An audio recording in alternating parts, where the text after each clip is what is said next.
Mga kapuso, sa bisa ng Social Security Act of 1954 na itatag ang Social Security System bilang benepisyo at proteksyon ng mga manggagawa at miyembro nito. Ngayong umaga, para talakayin yan at ilan pang mga isyu, pagkukwentuhan natin ngayong umaga kasama si Engineer Primitivo D. Verania Jr., Branch Head 3 ng SSS Dagupan at si Miss Love D. Romero, COO2, Member Services Section. Good morning, Sir Prime and Ma'am Love D. Welcome to Morning si GMA Regional TV. Good morning. Opo. First question, nakafocus ngayon ang SSS sa privileges at investment programs. Ano po ba ang mga ito? Sir Prime siguro. Good morning. Actually, yung SSS privileges natin ay tungkol sa salary loan na nakukuha ng ating mga miyembro kasama ng calamity loan. Oo. Ito ay napapanahon ngayon dahil sa mga kalamidad na dumarating, so meron po silang calamity loan. And also yung tinatawag nating investment, meron po tayong pension loan program, PLP. And then we also have the WISP, yung Work, Invest, Save program po natin na mga investment po natin. Oo. Marami sa ating mga kababayan for sure, especially yung mga empleyado ng mga private sectors, private companies, ang tinatanong nila, magkano nga ba ang minimum wage earner o magkano yung contribution sa SSS? Tungkol naman sa contributions na sinasabi natin, ang pinakamababang hulog ngayon, actually yung mga self-employed natin na kumikita ng pinakamababa sa 4,000, sila po ay nagko-contribute ng 570. So, binabayaran nila sa SSS ay 560. Then, yung employees compensation, EC ay 10 pesos. So, yun po ay 570 sa mga self-employed. Pero sa mga employed, sila po ay nagbabayad ng 570. Meron pong share si employer at merong share din po si employee. Ang tinatalakay lang natin, Sir Prime, yung employer and employee na relationship. Pero kasi yung self-employed, pwede rin naman siyang maghulog. Yun kasi yung hindi masyadong alam ng marami. Kasi kahit hindi ka naman under ng company, pwede kang maghulog as long as you have a job or you have an earnings. Tama po ba? Yes, ito ay ipapaliwanag ko po. Lahat po kasi ng kumikita, whether sila ay balut vendor, nagsasaka, mga magsasaka, fishermen, nagbebenta dyan sa palengke, vegetable vendor, online selling. Sila po ay qualified na maging member ng ating ng SSS. SSS is up to the universal coverage na sinasabi natin. So even those who are employed, kahit isa lang yung empleyado niya. So may sa sari-sari store, especially those big companies, corporations, dapat po sila ay maging membro at mandatory po yun na sila ay i-report sa ating SSS para magkaroon sila ng kanilang mga benepisyo. Oo. For sure kasi, Sir Prime, ang alam naman natin ating mga kababayan, kung hindi naman sila nanonood sa telebisyon or naka-online, minsan hindi talaga nila nalalaman ito. Kaya naman ang SSS, umaabot na rin sa barangay. Ito yung programa nyo na kasangga program ng SSS sa barangay level. Miss Lovedy, ano po ba ito? Yes, Ma'am Joanne. So, si SSS po, dahil marami pong mga self-employed or mga tao na hindi makapunta ng office, si SSS na po mismo ang pumupunta sa mga barangay upang kami na po yung maghatid sa kanila ng mga serbisyo ng SSS. So si SSS may pupunta pong isang empleyado doon or yung grupo ng AMS, ituturo po namin sa kanila kung paano paano mag-transact sa web services natin. Okay. Bukod sa web services natin, Miss Lovedy, ano ba yung kailangang dalhin kung sakali man nasa barangay level na kayo, yung inyong kinatawan ay nandoon, and by that moment siguro may mga napadaan lang, tapos biglang nag-inquire, pwede ba silang mag-fill out na ng forms doon, mag-apply as a new member? Ano bang kailangan nilang dalhin if in case po?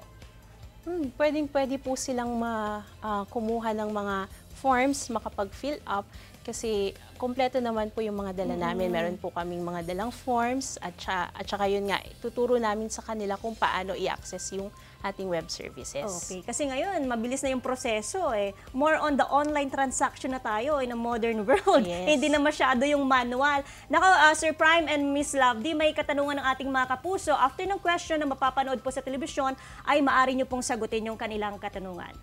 Roll video. Sino ang mga entitled sa membership ng SSS? Okay? Ah, Yes, Sir Prime.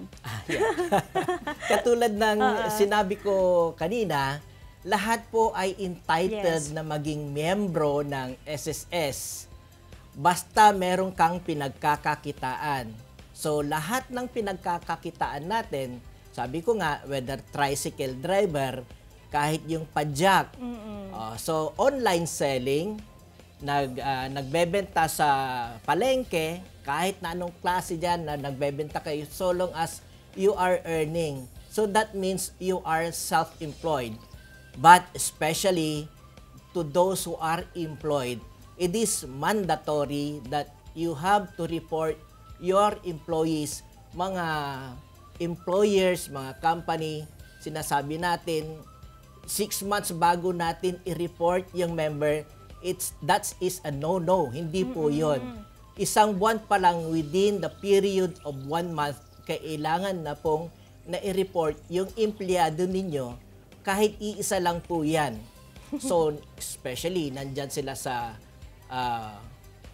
restaurant, sa corporation, sabihin natin, dyan lang sa nagbibigay helper, even di kasambahay po, mga kasama natin sa bahay, mga katulong, sinasabi natin, kasambahay na po ang tawag natin sa kanila.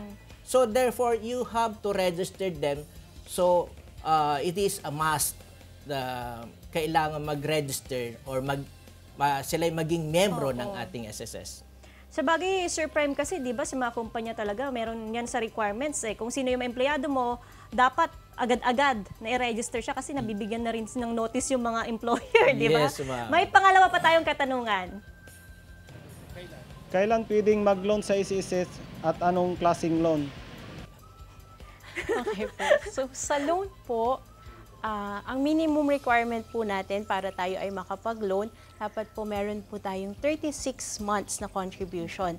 At sa loob ng 12 months prior to sa application natin ng loan, kailangan meron tayong 6 months na hulog. So, in short, updated po dapat ang hulog natin sa SSS.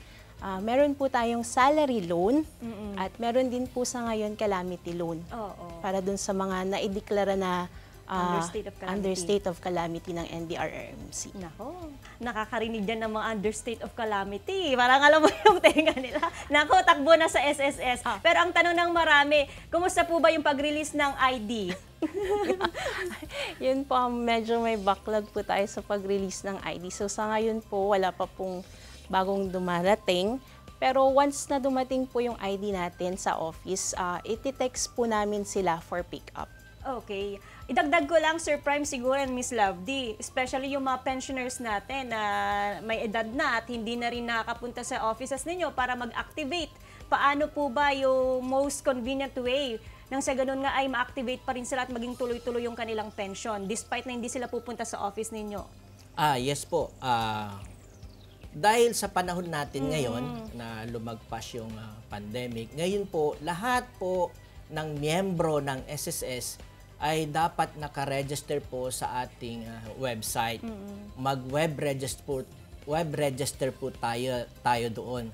Dahilan po sa yung AKOP na sinasabi natin, Annual Confirmation of Pensioners, ay hindi na rin po sila pwede silang pumunta sa office or kahit na hindi naman. Dahil meron po tayong digitalization.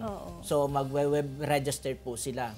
Isang paalala lang po, lahat po ng miyembro po natin ay kailangang mag-register sa website natin dahil po ang pagbabayad po ng ating mga benefits, salary loan, calamity loan, lahat po ay dumadaan po sa ating digitalization, yung pag-web register po.